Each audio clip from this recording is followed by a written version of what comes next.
Alright, moving on to these next few. 9 on the front is where we're starting at. You have to do 2 times the function of a. Well, a is just x minus 5, so you have to do 2 times and distribute that through.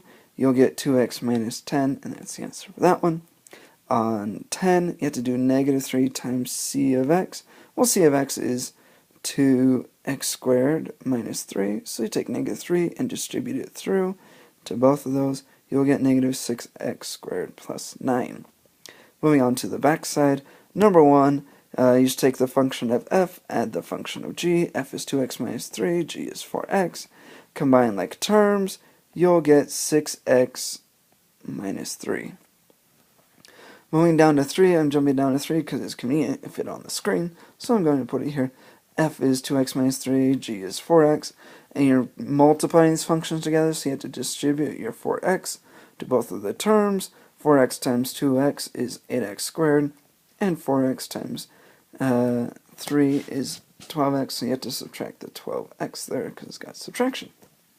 Moving on to 2, you're doing f minus g, so do 2x minus 3 minus 4x. Make sure you distribute that subtraction, the negative there. So then we got 2x minus 3 minus 4x. The minus 4x and 2x combine to make negative 2x. And the subtract 3 stays there. Moving on to 4, we got g over f. And so when you put g on top, which is 4x, f is 2x minus 3. Nothing reduces, nothing that cancels out here. So that part's all done, but we also have to state the domain restriction. So take the bottom, set it equal to 0, and solve for x. So add 3, divide by 2. You'll get x being equal to 3 halves. We don't want x to be equal to that, because if it was, then the bottom would be 0. Moving on to 5. I have to do g minus f. G is 4x. F is 2x minus 3. The subtraction is important. Make sure you distribute to both the numbers. You'll get 4x minus 2x plus 3. Combine like terms. Gives you 2x, and then the plus 3 is still there. 6. You have to do f, which is 2x minus 3, over g, which is 4x. And you have to figure out what number x can't be, because we do have an x on bottom. So the bottom could possibly be 0. Well, if x is 0, then the bottom would be 0, because 0 times anything is just 0. Moving on to the bottom section here. 7, we had to do f plus g, but f and g are different now. F is x plus 6, and g is x minus 2. Here the parentheses don't really do anything, so we can just drop them. We got x plus 6 plus x minus 2. The x's combine to get 2x. 6 and negative 2 combine to make 4, and so that's our final answer there. On 8, we have to do f, which is x plus 6, minus g, which is x minus 2. Distribute your negative to get rid of the parentheses.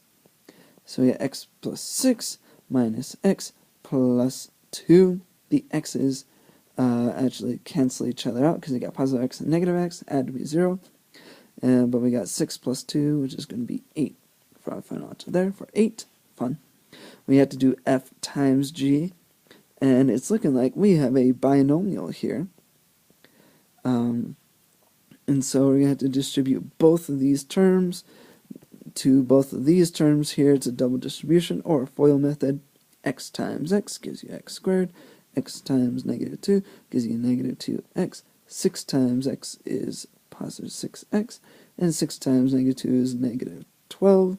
Combine like terms, the middle ones, you'll get x squared plus 4x minus 12. And so we've done our double distribution, combine like terms, and that one's done. Moving on to 10, we have to do g over f.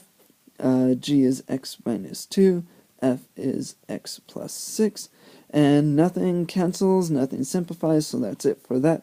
But we have to make sure we state the domain restriction, that what number can you not put in for x, because it would give you 0 on bottom. Well, if you solve for x here, it's really simple, one-step equation. X cannot equal negative 6 because we don't want the bottom to equal 0. So there's our domain restriction. Moving on to 11, we're trying to do g, which is x minus 2, minus f, which is x plus 6. Distribute your negative through, so you'll get x minus 2 minus x minus 6. The x's cancel each other out because x plus negative x is 0x, and we got subtract 2 and subtract 6, combining just to give us negative 8. Moving on to 12, this time we got f over g, and that's what the functions are. And so nothing simplifies again on this one, nothing combines. But we do have to figure out the domain restriction. We don't want the bottom to be 0, so it can equal 0.